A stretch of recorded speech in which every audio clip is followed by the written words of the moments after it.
The Tundra by David Feuling. Narrated by Otis Jiry. The native villagers around these parts say there's a stretch of tundra just north of here that is occupied by benevolent spirits.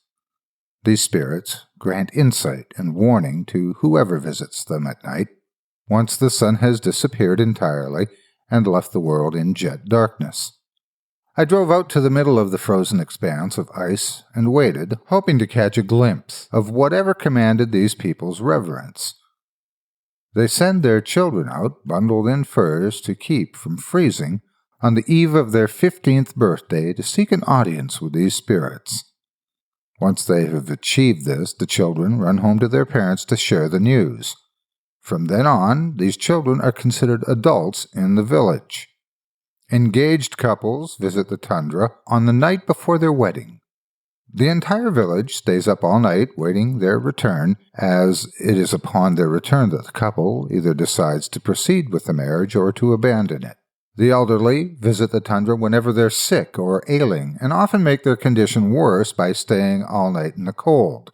When they return, however, it is most often with an air of sheer serenity. So I waited, curious to see what phenomenon might inspire people so powerfully. I waited for hours, bundled in my parka and sitting on the hood of my pickup.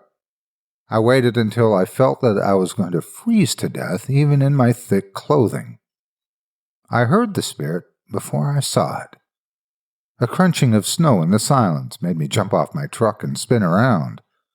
A hunched, gray-skinned man stood a few meters away. Sad, yellowed eyes stared back at me, set inside a skull which sprouted only a few greasy hairs.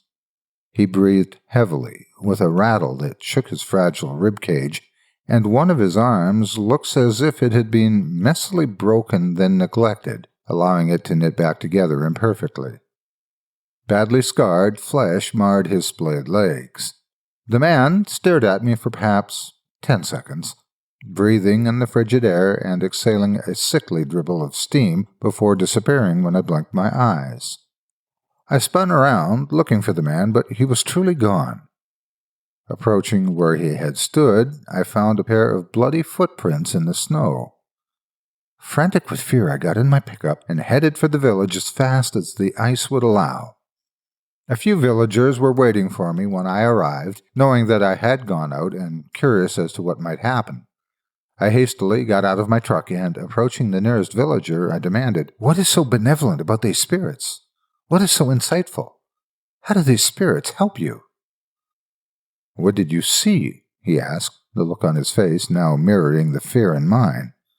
"I saw a man horribly disfigured and desperately sick," I screamed into his face, and the rest of the villagers around us backed away a step.